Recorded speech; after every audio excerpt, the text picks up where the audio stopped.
records gatherings of 9,000 people, but that's difficult to take in because there were only 12,000 people in the island. In 1949, the presence of God descended yet again, this time in the parish of Barvas. The refreshing was certainly needed, but it did not come easily. Religious pride and legalism had created deep divisions within the church. Some clergymen refused to believe that God could do a great work that did not begin with them. When the refreshing did come, they opposed it bitterly. There was such tremendous opposition from the largest denomination. Mary Peckham was a teenager when the revival broke out, but she can still remember the spiritual coolness that preceded it. The spiritual temperature in the island before the revival was religious, but certainly not lively. It was a spiritual winter. Not everyone was ready to bundle up. Revival is something that when you've experienced it, you always want to see it again. One revival-era convert, a godly store clerk by the name of Donald John Smith, recalls how local intercessors went to work. People were praying all the time for this revival. They would be praying in the barns. You would hear them pray. Among the more fervent of these prayer warriors were two elderly sisters, one of them nearly blind, praying for revival several times a week, often late into the night. They were gripped by the promise of Isaiah 44. I will pour water on a thirsty land and streams upon the dry ground. One of them was housebound. She was in bed there. I used to read the Bible with them and pray with them. And you would feel the presence of the Lord. They knew their Lord. Challenged by the faith of these godly women, 7 church leaders gathered in a nearby barn to pray. For months, they pled with God that he might kindle a greater appetite for his presence. That was the defining moment of the beginnings of the revival. It was 1949, in the middle of the year. As the elders continued their travail in the barn, they began to notice the lights in nearby crofts and farmhouses burning late into the night. Some never went out at all. The people's hunger for God had overtaken their desire for sleep. The elders realized their prayers had been answered. It was a community at prayer. Their faces would be tear-stained. There was such an expectancy, such a desire. And these prayers were travailing. They were painful prayers.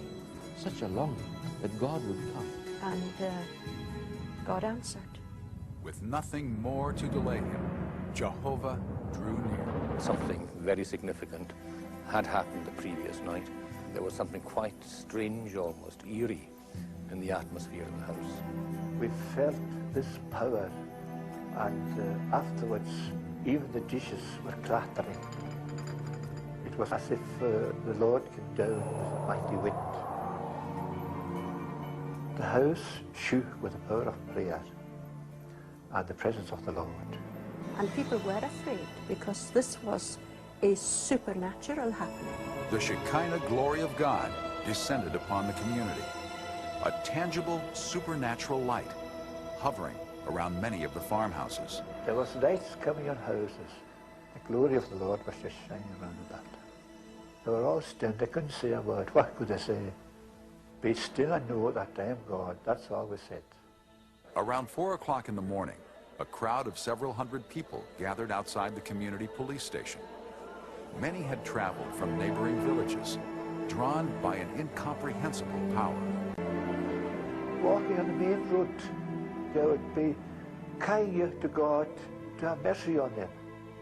They were lying down on the road for God to have mercy on them.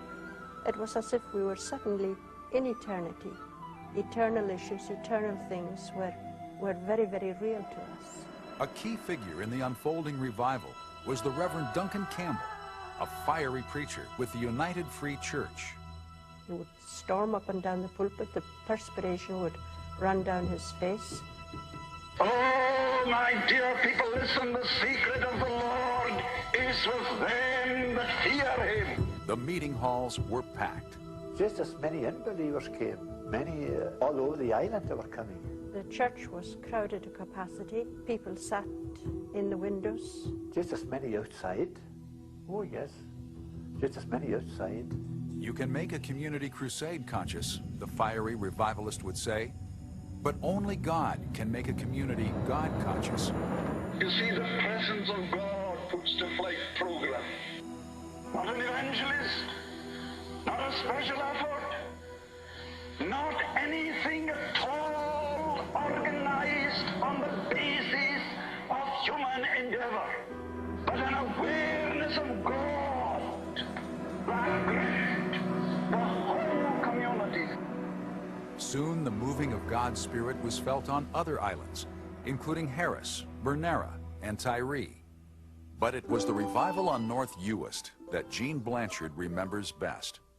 The year was 1957. There was an awareness of God's power working throughout the island. People were being saved every night. Lives were being transformed.